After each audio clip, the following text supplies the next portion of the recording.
Daniel Collins stood at the observation deck of the orbital defense platform, Aegis, watching as Earth grew smaller in the distance. 20 years had passed since humanity's first disastrous contact with the Varchini, an alien race that had approached Earth under the pretense of peaceful exchange.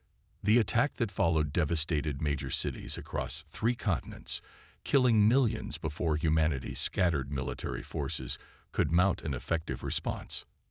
Now, as Chief Strategic Officer of the United Earth Defense Force, Daniel carried the weight of humanity's survival on his shoulders. The long-range sensors had detected another alien fleet approaching the solar system, larger than the Varchini Armada had been. "Command wants you in the briefing room, sir," said Lieutenant Lisa Martinez, her voice cutting through his thoughts. The diplomatic corps just intercepted a transmission from the approaching ships. Daniel nodded and followed her through the station's curved corridors. The Aegis was humanity's most advanced defense platform, a marvel of engineering that would have been impossible before the war. The need to survive had pushed human innovation beyond what anyone thought possible. The briefing room was already filled with senior officers when Daniel arrived.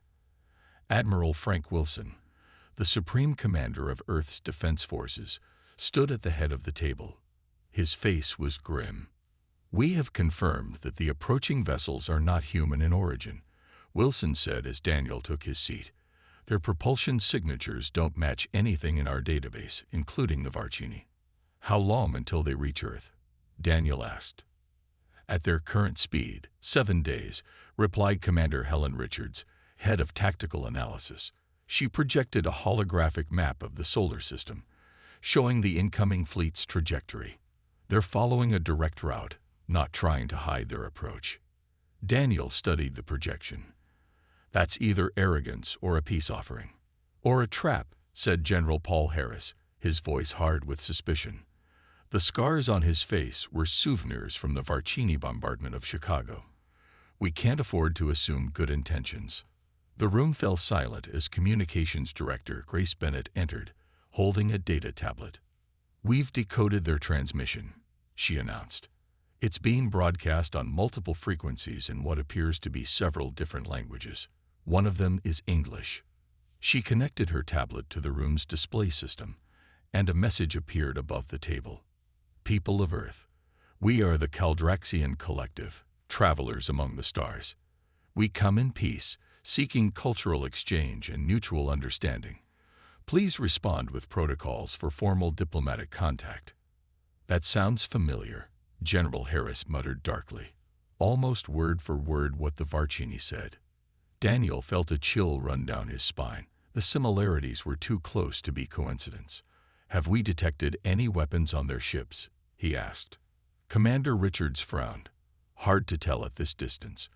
Their hulls seem to block some of our scanning methods." Admiral Wilson turned to Daniel. "As Chief Strategic Officer, I need your recommendation. Do we attempt communication or prepare for immediate defensive action?" Daniel looked around the table, meeting the eyes of each person present. These men and women had spent 2 decades rebuilding, planning, preparing for this moment. Earth would not be caught unprepared again. "Both," he said firmly. "We respond to their message, but we also activate the full defense grid, every weapon, every shield, every countermeasure we've developed.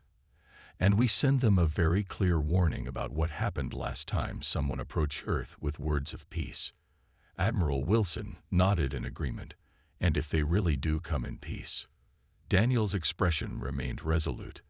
"Then no harm done. But if they're lying?" He didn't need to finish the sentence. Everyone in the room knew what was at stake. Humanity had survived one alien attack. They had spent 20 years making sure they could survive another. "Send the warning," Daniel said. "Let them know we're ready." Commander Olivia Wright reviewed the holographic reconstruction of the Battle of Luna, where her parents had died defending the lunar colonies. Earth had been unprepared then, trusting, naive, divided. The Varchini had exploited those weaknesses expertly. But in the aftermath, humanity had changed. Old national rivalries dissolved as the species united with singular purpose. Never again would humans be victims.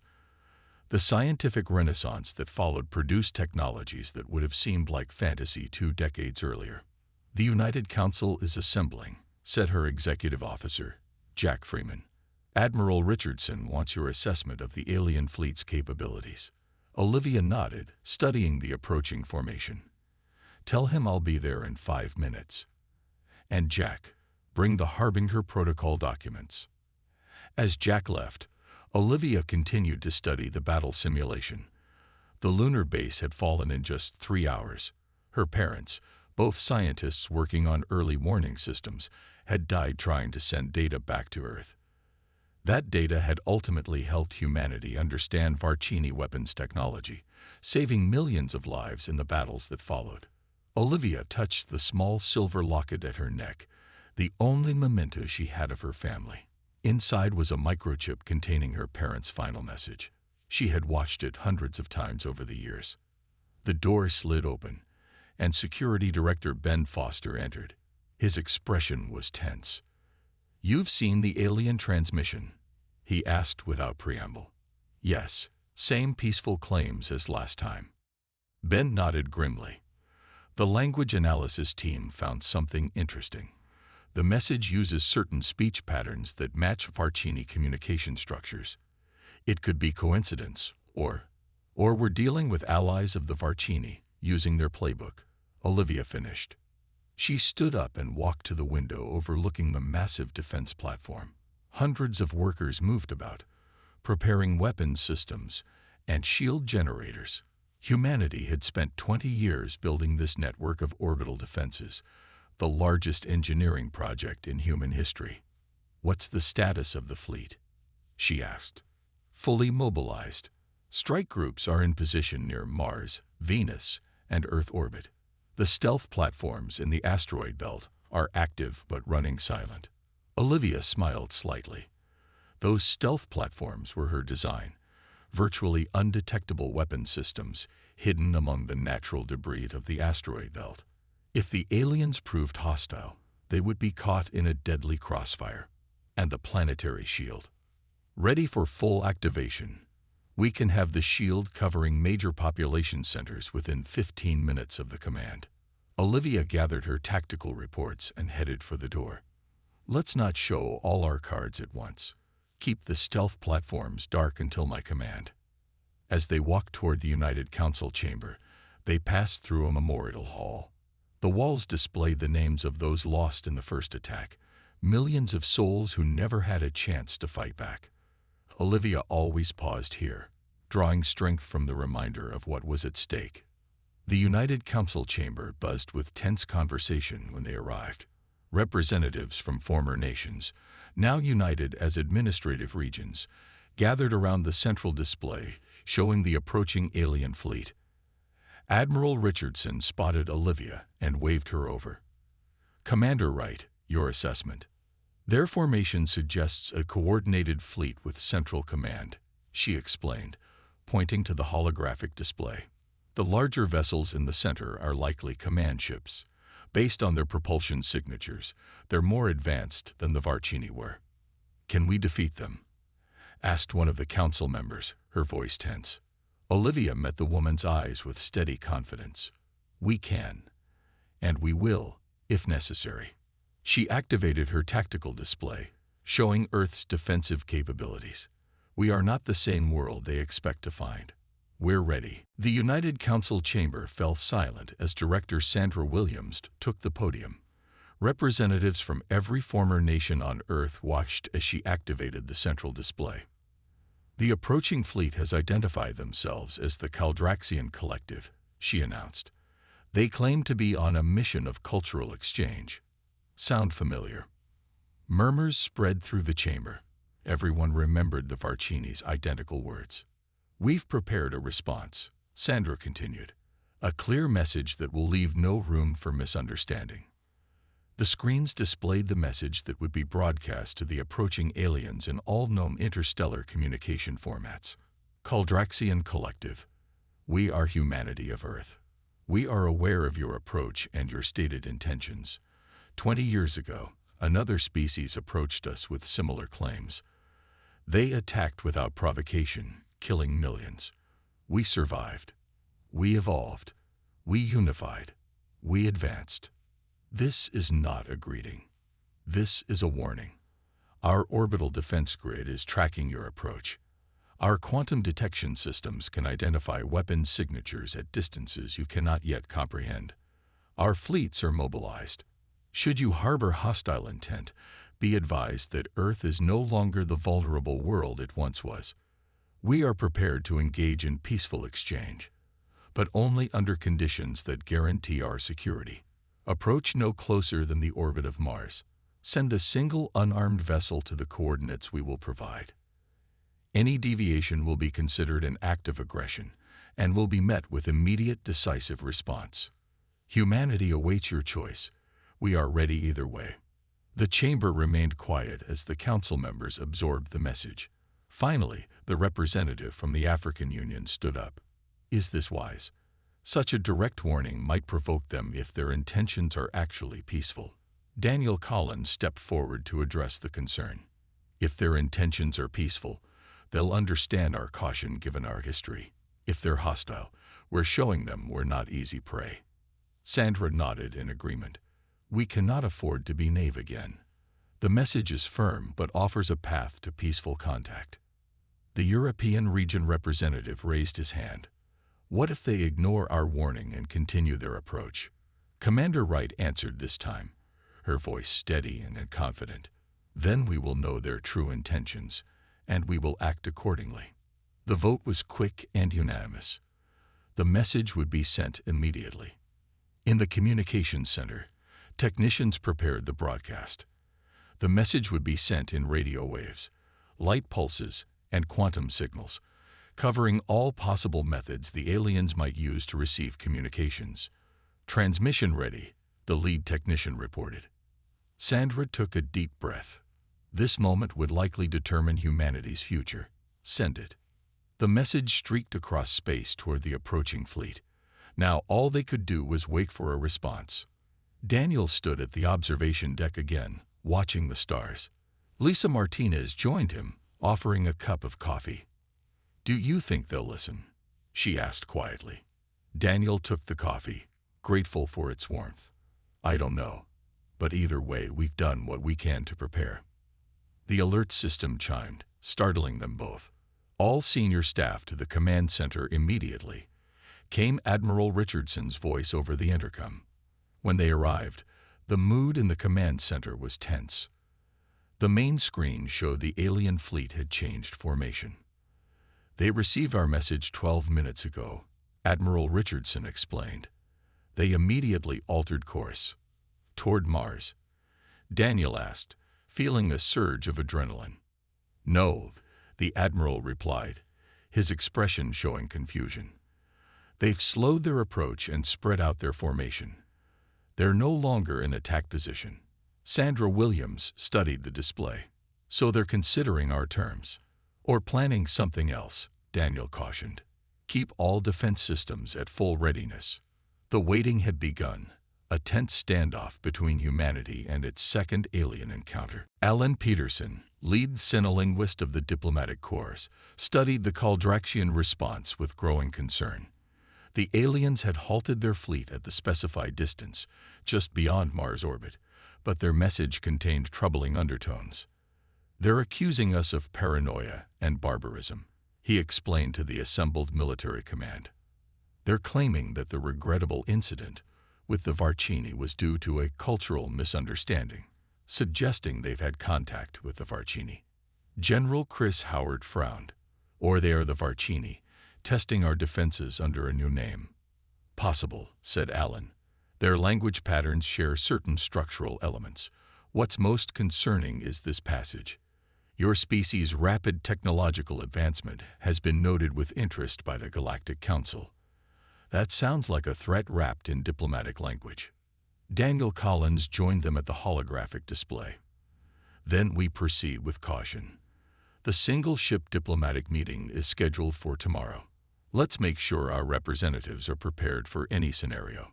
The command room buzzed with activity as officers prepared for the meeting. Maps of the solar system showed the positions of Earth's defense fleet, strategically placed to respond to any threat. The Caldraxian ships remained in their position beyond Mars, a cluster of blue dots on the tactical display. What exactly did they say about the Varchini? Asked Commander Wright, who had just arrived from the orbital platform. Alan brought up the translated message on the main screen. They referred to the Varchini attack as an unfortunate action by an undisciplined species. They claimed the Varchini were acting independently and against the rules of their so-called Galactic Council. Sandra Williams shook her head. Convenient explanation. Do we believe them? I don't, General Howard said firmly. This Galactic Council they mention, if it exists, why didn't they intervene when the Varchini attacked us? Why are we only hearing about them now? Daniel studied the alien message carefully. They're testing us, seeing how we respond to different approaches. Notice how they agreed to our terms but added conditions of their own. He highlighted a section of the message. We will send a diplomatic vessel as requested, but we require assurances that our representatives will be granted diplomatic immunity and safe passage regardless of the outcome of discussions. Reasonable request, Sandra noted. Yes, Daniel agreed, but combined with their reference to our barbarism, it suggests they see us as primitive and unpredictable. They're positioning themselves as the civilized party dealing with dangerous savages. Alan brought up another section of the message. They've also requested detailed information about our defense capabilities as a gesture of mutual transparency. The room fell silent as everyone considered the implications.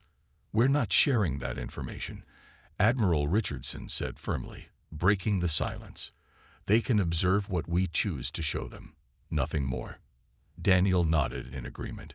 We'll prepare a modified version of our defensive capabilities, enough to demonstrate our strength without revealing our full hand. What about their claim of this Galactic Council? Asked Lisa Martinez. Should we request more information? Yes, Daniel replied.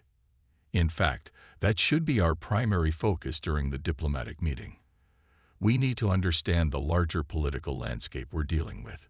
If there really is some interstellar governing body out there, we need to know its rules, its powers, and our position within it. Sandra turned to the communications officer. Send our agreement to their meeting request, with our own conditions. No weapons, limited personnel, and make it clear that we expect full disclosure about this Galactic Council they've mentioned.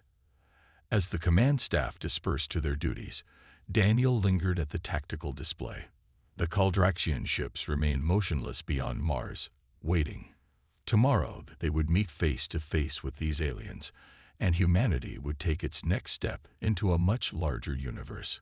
Whether as equals or as targets remained to be seen. Prepare defensive measures around the meeting station, he ordered quietly. Just in case. The neutral meeting station orbited at the exact midpoint between Earth and Mars. Inside, Dr. Natalie Foster adjusted her uniform and tried to calm her nerves. As Earth's chief negotiator, she would be the first human to speak face-to-face with the Caldraxian representatives. Security Chief Rayan Miller checked his concealed sidearm one final time. Remember, the station is rigged with quantum entanglement sensors. Any sign of treachery, and we'll know instantly.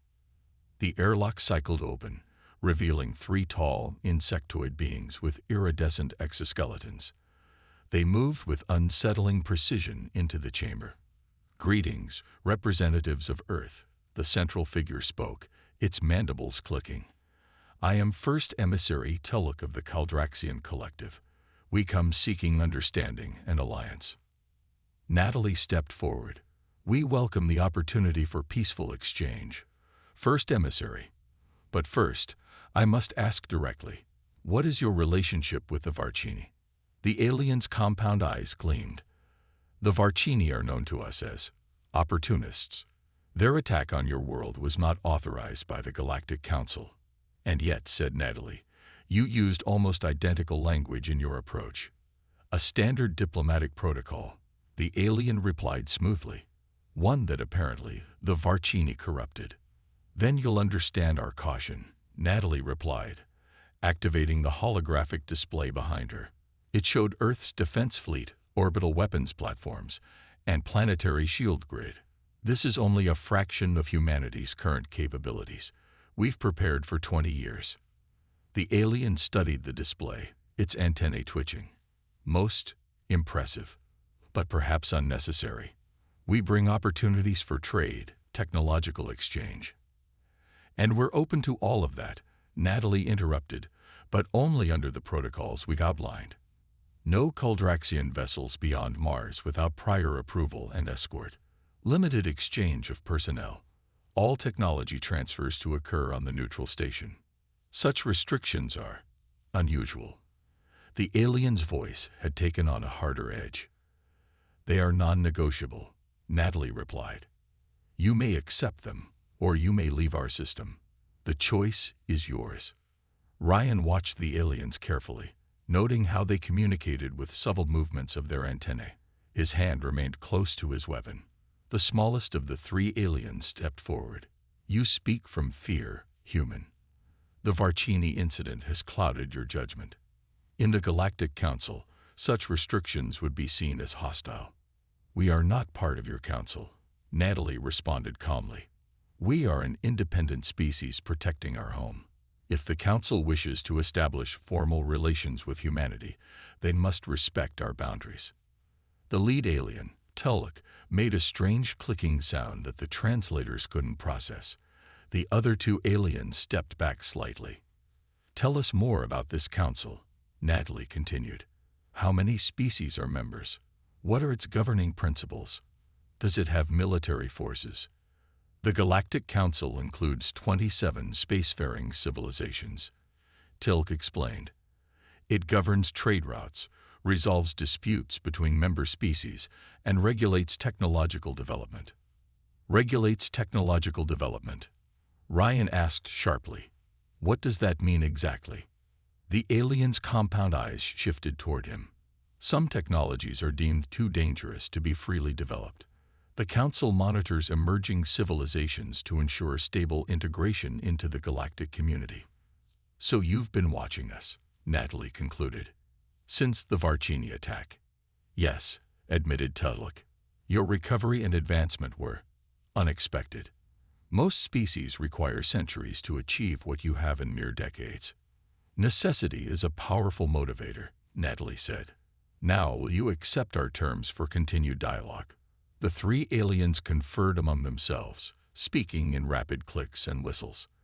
Finally, Tiluk turned back to the humans. We will convey your position to the collective leadership.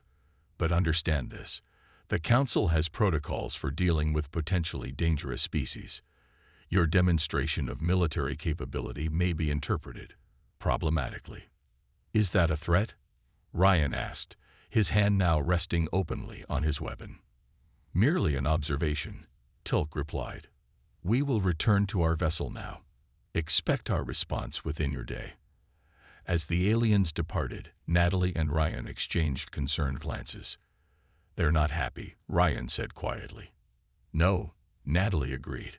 And I don't think they're used to being refused. The Kuldraxian envoy returned to their fleet, carrying humanity's terms. For 3 tense days, the alien armada remained stationary beyond Mars, while Earth's defenses stood at high alert. Captain Eric Russell commanded the forward patrol vessel Vigilant at the edge of the defense perimeter. His ship was the first to detect unusual energy signatures from the alien fleet. Multiple power spikes across their formation, reported his sensor officer, Maria Johnson. They're activating weapon systems, sir. Eric opened a channel to command. Aegis, this is Vigilant. We have confirmed hostile intent. Repeat, confirmed hostile intent. Admiral Richardson's voice came through clearly. Understood, Vigilant. Fall back to secondary positions. All defense grid units. Prepare to execute Harbinger Protocol. Across the solar system, humanity's hidden defenses revealed themselves. Stealth platforms emerged from camouflaged positions in the asteroid belt. Quantum-linked weapon arrays activated on moons and planetary orbital stations. The massive shield generators on Earth began powering up, creating a shimmering barrier around the planet. The Caldraxian fleet began advancing. "They're launching fighter craft," Maria reported, approaching in attack formation.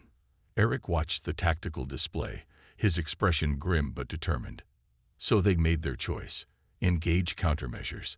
Let's show them what humanity has learned. The Vigilance engines roared to life as Eric maneuvered the ship toward its designated position. 20 other patrol vessels joined formation, creating a defensive screen. "All weapons online," reported Weapons Officer Andy Reeves. Targeting systems locked on primary targets. In the command center of Aegis Station, Daniel Collins watched as the battle unfolded. The massive tactical display showed hundreds of Caldraxian ships moving toward Earth. "They're trying to overwhelm us with numbers," Admiral Richardson observed, "just like the Varchini did. But unlike the Varchini, they don't know what we're capable of now," Daniel replied, his voice steady. "Activate Phase 1. At his command, the first wave of Earth's defenses engage. Beam weapons fired from the stealth platforms, catching the alien fleet in crossfire. Dozens of smaller Caldraxian ships erupted in silent explosions. The aliens responded quickly, changing formation and returning fire. Energy beams struck several human vessels, including the Vigilant. "Hull breach on Deck 3. Maria shouted over the blaring alarms. "Sealing compartments now." Eric gripped his command chair as the ship shuddered under another impact. "Return fire, all batteries. Target their lead destroyer." The Vigilant's main cannons fired, sending pulses of energy toward a large Caldraxian vessel. The alien ship's shields flared but held. "Their defenses are stronger than we anticipated," Eric reported to command. "Recommend activating Phase 2. In the Aegis Command Center, Daniel nodded at the recommendation. "Admiral, it's time." Admiral Richardson gave the order. "All units, initiate Phase 2. Activate the gravity wells." Hidden among the moons of Mars, massive generators came online. They created localized distortions in spacetime, artificial gravity wells that pulled at the Caldraxian ships, disrupting their formation and straining their engines. On the tactical display, Daniel watched as confusion spread through the alien fleet. Their neat attack patterns broke apart as ships struggled against the invisible force. "Now," he said, "while they're disorganized." Earth's main battle fleet surged forward from its hiding place behind Earth's moon. Led by Commander Wright aboard the flagship Defender, they struck at the heart of the Caldraxian formation. "Their command ships are our priority targets," Olivia ordered from the Defender's bridge. "Take them out, and the rest will lose coordination." The human fleet moved with precision, born from years of training. Missile salvos and energy weapons concentrated on the largest alien vessels. In space, there is no sound. The battle unfolded in eerie silence. Brilliant flashes of light as ships exchanged fire, the red glow of damaged vessels venting atmosphere, the blue-white trails of missiles seeking their targets. On the Vigilant, Eric watched as the tide of battle turned in humanity's favor. The Caldraxian fleet, caught between the gravity wells and the human counterattack, began to fall back. "They're retreating," Maria announced, not bothering to hide her relief. Eric allowed himself a small smile. "Not retreating. Regrouping. This battle isn't over yet." But for the first time, he felt real hope. Humanity was holding its own against an alien threat. They were ready, just as they had promised. The Battle of Mars orbit lasted less than 6 hours. When it ended, half the Caldraxian fleet was disabled or destroyed, while Earth forces had lost only 7 vessels. The remaining alien ships retreated to the edge of the solar system. 2 days later, a single Caldraxian transmission arrived. "We acknowledge your strength. The collective withdraws its claims on your system. Communication protocols for future diplomatic exchange are attached." In the United Council chamber, Daniel Collins addressed the representatives of humanity. "Today marks a turning point," he said, "not just in our history, but in how our species will be perceived by the galaxy at large. The Caldraxians have retreated, But more importantly, they shared data that confirms our suspicions. Earth is located on the edge of a complex network of spacefaring civilizations, some peaceful, many not. He activated the chamber's main display, showing a map of nearby star systems.